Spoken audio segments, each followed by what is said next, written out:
Hello everyone, welcome back in Shweta Mathematics classes Easy to Learn. Today's topic is polar form of the complex number.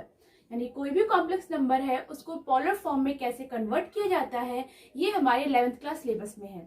ठीक है, तो आइए सीखते हैं कैसे हम किसी भी कॉम्प्लेक्स नंबर को पोलर फॉर्म में कन्वर्ट करेंगे. First of all we should know about the what is polar form of the complex number. If z is equals to x plus iota y is any complex number, clear? So its polar form is represented by r cos theta plus iota sin theta. Clear? Now question arises, what is theta and what is r? So let's find it. This is known as Cartesian plane. Clear? This is x-axis, this is x dash, this one is y and this one is y dash. ठीक है, x, y यानी polar यानी complex number है, इसमें x, y कोई point है तो इसको कॉम्प्लेक्स फॉर्म में ऐसे लिखते हैं. इस पॉइंट को अगर रिप्रेजेंट करें कार्टेशियन प्लेन पे तो वो कुछ इस तरीके से हम लोग करते हैं x, y. इसका मतलब यहाँ से यहाँ तक का जो डिस्टेंस है वो क्या है, x है. यहाँ से यहाँ तक का डिस्टेंस क्या है, y है. एंड ये क्या हो जाएगा, अगर इसे हम O और P पॉइंट नाम दे तो डिस्टेंस ऑफ OP ये दिखाई दे रहा है, ये आपको क्या है, राइट एंगल ट्रायंगल है. तो this will be under root x square plus y square by using the Pythagoras theorem. This is nothing, this one is modulus z. बताओ मॉडुलस z होता है कि नहीं होता, यही under root real part of whole square plus imaginary part of whole square. अब हमें इसी की फॉर्म से हमें किसमें कन्वर्ट करना है, इसको पोलर फॉर्म में कन्वर्ट करना है कि ये r cos theta plus iota sine theta कहां से आया. देखिए पोलर फॉर्म के लिए हमारे पास जो प्लेन होता है that one is known as Argand plane. This one is x dash, this one is y and this one is y dash. हाँ, मैंने एक चीज बताना भूल गई कि जो ये x एक्सिस है इसे हम बोलते हैं कॉम्प्लेक्स में रियल एक्सिस, यानी कि रियल नंबर्स को हम इस x एक्सिस पे डिनोट करते हैं, और इस y एक्सिस को बोलते हैं हम इमेजिनरी एक्सिस, यानी जो इमेजिनरी पार्ट है उसको हम इस y एक्सिस पे डिनोट करते हैं, imaginary axis. Clear? Now Argand plane में क्या है, हमारे पास 2 पैरामीटर्स होते हैं. यहाँ पे 2 पैरामीटर क्या क्या है, वो r और थीटा है. सपोज वही पॉइंट P है, ठीक है, यहाँ पे पॉइंट P x, y है, मुझे इसे थीटा और r की फॉर्म में चाहिए. तो हाउ टू फाइंड, अगर यहाँ से यहाँ तक ये x है, यहाँ से यहाँ तक ये y है, ये जो OP है ये x एक्सिस के साथ एंगल क्या बना रहा है, थीटा, और इस OP जो मॉडुलस z निकाला था this is nothing, this is r. Modulus z को ही हम क्या बोलते हैं, r बोलते हैं. तो अब हमें इस पॉइंट P के कोऑर्डिनेट चाहिए in terms of r and theta. तो इन right angle triangle we all know about the cos theta trigonometry's identities. किस तरीके से cos theta is equals to what is base upon hypotenuse. होता है कि नहीं होता, base upon hypotenuse, ये हम 10th क्लास में पढ़ते हैं. What is base x, what is hypotenuse is r. So we can find it x is equals to r cos theta in terms of r and theta. x किस form में आ गया, in terms of r and theta, r cos theta. Similarly, sin theta is equals to perpendicular upon hypotenuse. So what is perpendicular? This is y, hypotenuse is r. So this implies y is equals to r sin theta. जैसे ही आप ये x और y की value इस form में put करोगे, you will find the polar form of the complex number r cos theta plus iota sine theta. r common ले लेंगे तो ये फॉर्म हमें मिल जाएगी. क्लियर हुआ कि किस तरीके से हम किसी भी कॉम्प्लेक्स फॉर्म को पोलर फॉर्म में कन्वर्ट कर सकते हैं. अब हमारे पास मेन जो चीज है वो क्या है कि क्वेश्चन ऐसे हमारे पास ये आ गया z is equal to 1 plus iota. तो हाउ टू फाइंड इट, हम इतना सारा लंबा चौड़ा काम नहीं करने वाले. हमें क्या चाहिए, अगर हमें r मिल जाए और अगर हमें थीटा मिल जाए then we can find very easily. Theta की वैल्यू यहाँ पुट कर दो, r की वैल्यू यहाँ पुट कर दो, और इसको हम किसमें कन्वर्ट कर देंगे, पोलर फॉर्म में कन्वर्ट कर देंगे. तो next step I am going to tell you how to find theta and how to find r. Clear? यहाँ तक का कंसेप्ट समझ में आया आपको? how to find r and theta. Clear? If z is equals to x plus iota y is any complex number, then you can find r. R is nothing. This is modulus of z and its value is under root x square plus y square. ये हम बहुत easily find कर सकते हैं. Real part of whole square plus imaginary part of whole square. R find हो गया. Now you have to find the theta. तो theta को फाइंड करने के लिए मैं आपको ट्रिक बताने जा रही हूँ. कैसे फाइंड करोगे थीटा को? फाइंड करने के लिए firstly we will find alpha. Alpha, this one is tan inverse y upon x. और ये मॉडल लेके चलेंगे. ठीक है, यानी अगर यहाँ पे y नेगेटिव होगा तो हम इसे पॉजिटिव कंसीडर करेंगे इसको फाइंड करते वक्त, और अगर x भी नेगेटिव होगा तो दोनों को हम क्या कंसीडर करेंगे? पॉजिटिव कंसीडर करेंगे. यानी इस मॉड का मतलब ये है कि अगर वैल्यू यानी नेगेटिव पॉजिटिव कुछ भी है x और y के साथ, negative sign and positive sign, हम हमेशा क्या लेके चलेंगे? यहाँ पे पॉजिटिव साइन लेके चलेंगे. अब क्या करना है वो मेन, क्या आपको ध्यान रखनी है वो मेन चीजें. देखिए, this is 4 quadrant, we all know about it. This is 0 degree. This one is pi by 2. Pi by 2 that means 90 degree, जो कि हम ट्रिग्नोमेट्री में पढ़ते हैं. This one is pi. Pi को हम डिग्री में क्या बोलते हैं? 180 degree. This is 3 pi by 2. इसे हम बोलते हैं 270 degree. And this complete 360 degree. यानी ये कंप्लीट साइकिल 360 डिग्री का होता है. क्लियर? तो ये this is known as first quadrant, this is known as second quadrant, this one is known as third quadrant, this one is known as fourth quadrant, जो कि हम ट्रिग्नोमेट्री में पढ़ते हैं. क्लियर? अब क्या ध्यान रखना है, हमें क्या फाइंड करना है? थीटा. अगर if x and y both are positive sign, देखिए फर्स्ट क्वाड्रेंट में x भी पॉजिटिव है, y भी पॉजिटिव है. If x and y both are positive sign, then theta is equals to alpha. यानी जो अल्फा फाइंड करोगे वही क्या होगा? थीटा की वैल्यू होगी. क्लियर? इन सेकंड क्वाड्रेंट में x कैसा है? नेगेटिव. y कैसा है? पॉजिटिव. यानी अगर x के साथ नेगेटिव साइन है और y के साथ पॉजिटिव साइन है, then this point will be in second quadrant. और सेकंड क्वाड्रेंट में थीटा की वैल्यू हो जाएगी पाई माइनस अल्फा. क्लियर हुआ? पाई माइनस अल्फा, यानी 180 में से हम माइनस करेंगे तो ये इस क्वाड्रेंट के अंदर वैल्यूज आती है, यानी 180 से लेस देन वैल्यूज होगी. क्लियर हुआ? अब हम किसकी बात करेंगे? Third quadrant. थर्ड में x कैसा है? नेगेटिव. y भी कैसा है? नेगेटिव. यानी x के साथ अगर नेगेटिव साइन है और y के साथ भी अगर नेगेटिव साइन है, तो then point will be in the third quadrant. And in this case theta is equals to, you can write also pi plus alpha. आप ये भी लिख सकते हो, और आप क्या लिख सकते हो? Theta is equals to minus pi plus alpha. यानी अगर हम डायरेक्शन नेगेटिव डायरेक्शन में आए तो क्या हो जाएगा? ये माइनस पाई प्लस अल्फा भी. Then both answer are right. Clear? Now in fourth quadrant x is positive and y is negative. यानी x के साथ अगर पॉजिटिव साइन है और y के साथ अगर नेगेटिव साइन है, ठीक है, हमें यहाँ में ध्यान रखना है. ये नेगेटिव साइन है तो पॉइंट किस क्वाड्रेंट में आ जाएगा? फोर्थ में. और फोर्थ में जैसे आएगा तो you can write theta is equals to minus alpha. ये भी सही है. और आप इसको लिख सकते हो theta is equals to 2 pi minus alpha. 2 pi मतलब 360 से लेस देन जो वैल्यूज होंगी वो इसमें होगी. तो हम जनरली इन दो वैल्यूज को लेके ये जो वैल्यूज है इसकी हेल्प से फाइंड कर लेते हैं, जबकि आंसर दोनों से निकालोगे बोथ आर राइट. क्लियर हुआ? माइंड में क्या रखना है? First of all alpha find करेंगे. अल्फा क्या है? tan inverse y upon x. Mod में लिया है. जैसे ही ये वैल्यूज हमें मिल जाएगी तब हम स्विच किस पे करेंगे? इस क्वाड्रेंट वाले कंसेप्ट पे स्विच करेंगे. क्या चेक करना है? x पॉजिटिव है, y positive, theta equals to alpha हो जाएगा. अगर x की वैल्यू नेगेटिव है, y की वैल्यू पॉजिटिव है, यानी कि पॉइंट किस क्वाड्रेंट के अंदर है? सेकेंड क्वाड्रेंट में है, तो theta is equals to pi minus alpha होगा. अगर x नेगेटिव है, y भी नेगेटिव है, पॉइंट किस क्वाड्रेंट में है? थर्ड क्वाड्रेंट में है, तो theta is equals to minus pi plus alpha या theta is equals to pi plus alpha. Both are right. And if point is in fourth quadrant, यानी कि x पॉजिटिव और y कैसा है? नेगेटिव, तो हमारे पास theta is equals to minus alpha या फिर theta is equals to 2 pi minus alpha. इस तरीके से we can find the theta, और इजीली आपको समझ में आएगा विद एग्जाम्पल. तो चलिए एग्जाम्पल करते हैं.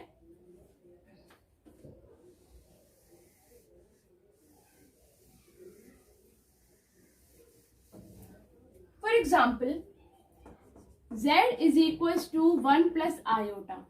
क्लियर? x की वैल्यू 1 है, y की वैल्यू भी 1 है, बोथ आर पॉजिटिव. माइंड में ये चीज रखनी है. First of all find the r. r is nothing, this is modulus under root 1 का स्क्वायर प्लस 1 का square is equals to root 2. Clear? Now we have to find the theta. Theta को find करने के लिए पहले हम क्या find करेंगे? Alpha. This one is tan inverse y upon x. तो tan इनवर्स y यानी कि 1 अपॉन 1. ठीक है, तो tan इनवर्स 1 आ गया. अब tan इनवर्स 1 को कैसे सॉल्व करते हैं? सिंस 1 हम 1 tan में किसकी वैल्यू होती है? tan 45 की वैल्यू होती है.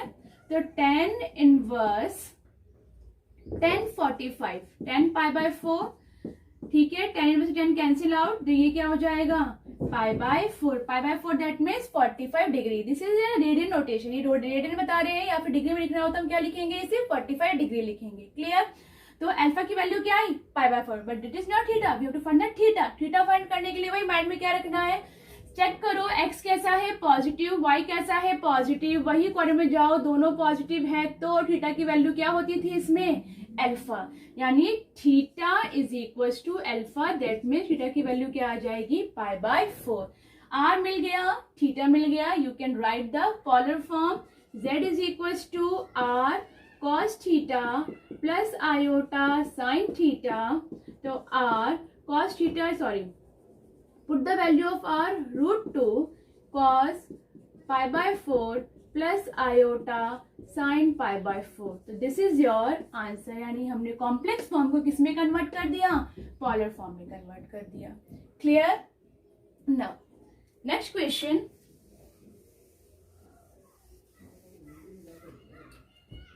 सपोज क्वेश्चन हमने चेंज कर दिया 1 minus root 3 iota. Clear? Now how to find r modulus z? This one is 1 का स्क्वायर 1 प्लस रूट 3 का स्क्वायर, हमारे पास 3 आएगा. This one is 1 plus 3 is equals to root 4. Root 4 की value we all know about 2. Clear? Now find alpha. tan inverse y upon x. तो without sign हम यहाँ पे लेके चलेंगे. y कितना है? रूट 3. x कितना है? 1. यानी tan इनवर्स रूट 3 आया. tan इनवर्स रूट 3 tan में किसकी वैल्यू होती है? tan 60 की. tan 60 that means pi by 3. ठीक है, tan inverse tan cancel out, you will find the pi by 3. तो ये वैल्यू किसकी आई? अल्फा की. अब हमें क्वाड्रेंट के अंदर जाना है. सबसे पहले क्या देखोगे? x कैसा है यहाँ पे? पॉजिटिव. y कैसा है? नेगेटिव. पहुंच जाओ क्वाड्रेंट के अंदर. x positive, y negative. तो कौन सा क्वाड्रेंट आ गया हमारे पास? Fourth quadrant. फोर्थ क्वाड्रेंट में हमारे पास थीटा इज इक्वल टू क्या होता है? माइनस अल्फा बताया था, या फिर 2 पाई माइनस अल्फा भी लेके चलेंगे. तो यहाँ पे theta is equal to you can write minus pi by 3. Clear? Now put the value in the polar form. Z is equals to r cos theta plus iota sin theta. Put the value of r. This one is 2 cos minus pi by 3 plus iota sin minus pi by 3. You can simplify it. 2 cos minus theta क्या होता है? cos theta ही होता है. और sin minus theta minus sin theta. Sorry. So this is minus sin pi by 3. So this is your polar form of the complex number. यानी कि इसको हमने किसमें कन्वर्ट कर दिया? पोलर फॉर्म में. क्लियर हुआ? अगर पॉइंट यहाँ पे थर्ड क्वाड्रेंट के अंदर आता तो क्या होता? वापस रिपीट कर रही हूँ. थीटा को क्या ले लेंगे हम? पाई प्लस अल्फा, या फिर हम क्या लिख देंगे? Minus pi plus alpha. Minus मतलब अगर हम एंटी क्लॉकवाइज आते हैं तो एंगल्स कैसे कंसीडर किए जाते हैं? नेगेटिव, इसलिए नेगेटिव साइन आ जाएगा. So both are right. समझ में आया आपको यहाँ तक? I hope you can convert very easily complex number into the polar form. ठीक है, अब जो कंसेप्ट है ये तो क्या था कि जब points is in the quadrant, यानी first quadrant, third quadrant, fourth quadrant के अंदर पॉइंट है, points lie on the axis. x axis, y axis, this one is y dash, this one is x dash. Clear? यानी अगर point, मैं example से बता रही हूँ, अगर पॉइंट यहाँ पे हो, सपोज 1,0 टाइप हो, यहाँ पे पॉइंट क्या हो जाएगा 0,1 टाइप का, यहाँ पे हो गया हमारे पास -1,0 टाइप का, और यहाँ पे हमारे पास हो गया फॉर एग्जाम्पल 0,-1। तो क्वेश्चन किस टाइप से होगा, z इज इक्वल टू, अगर हम इसकी बात करें तो दिस वन इज 1, क्लियर, यानी कि 1 + 0 iota we can write. Another question आएगा तो z इज इक्वल टू 0,1 है तो ये हो जाएगा आयोटा, यानी आयोटा है तो we can write it 0 + iota, यहाँ पॉइंट क्या हो गया 0,1 हो गया, क्लियर। और अगर हम इस थर्ड पार्ट की बात करें तो ये क्या हो जाएगा हमारे पास -1 + 0 आयोटा, और अगर इस फोर्थ पार्ट की बात करें तो z is equal to 0 - iota, यानी अगर क्वेश्चन किस टाइप फॉर्म हो, z इज इक्वल टू 1 हो, z is equal to iota हो, z इज इक्वल टू -1 हो, या फिर z is equal to -iota हो, तो हम थीटा कैसे फाइंड करेंगे। r तो वेरी इजीली फाइंड हो जाएगा, मॉडुलस z 1 का स्क्वायर 1 ही होता है, तो you will find 1 in all 4 cases, clear. Now you have to find the theta, तो इसमें आपको थीटा फाइंड करने के लिए डायरेक्ट मैं बताने वाली हूँ, आपको अल्फा फाइंड करने की जरूरत नहीं है। क्या करो आप, ध्यान रखने वाली बात है, ये 0 डिग्री होता है, clear, this one is 90 degree, clear, 90 degree है π/2, and this is pi 180 degree, and this is 3 π/2 या फिर 270 degree, clear. If point lies on the positive x axis then theta is equals to 0 degree, clear. If point lies on the positive y-axis then theta is equals to π/2, you will write theta is equals to π/2. If point is on the negative x-axis then theta is equals to pi. If point is on the negative y-axis then theta is equals to 3 π/2. Direct you can write theta, clear. Again I'm writing, if point is on positive x-axis then theta is equals to 0 degree. If point is on negative x-axis then theta is equals to pi. If point is on positive y-axis then theta is equals to π/2. If point is on negative y-axis then theta is equals to 3 π/2. Then you can write your answer directly. तो बताओ first form का जो ये है, ये first form है, ये second है, ये थर्ड है और ये फोर्थ फॉर्म है। तो जो फर्स्ट फॉर्म है इसका आंसर क्या हो जाएगा, z is equal to r की वैल्यू 1 ही है, cos थीटा यानी कि cos 0 degree plus iota sin 0 degree, clear.